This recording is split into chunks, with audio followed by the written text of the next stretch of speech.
So buying crypto is unavailable in your region on PayPal.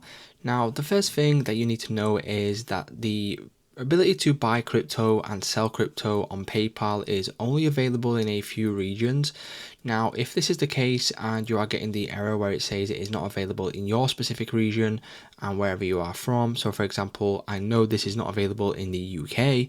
Now, if you want to go ahead and be able to fix this, unfortunately at the moment, there is no way that you can get around this. There's no way that you can fix this. We can only wait in the UK until we are available and it is available for us to be able to buy crypto on PayPal. Now, you cannot use a VPN, you cannot spoof it in any way, you cannot do any sort of thing to be able to buy crypto on PayPal at the moment in specific regions. All you can simply do is wait until the feature does come out in that specific area. So unfortunately guys, I hope this video did not disappoint, but all you can do unfortunately at the moment is wait until this is available. So it's just that simple guys. If this video did help you out, please leave a like on today's video and I will see you in the next one.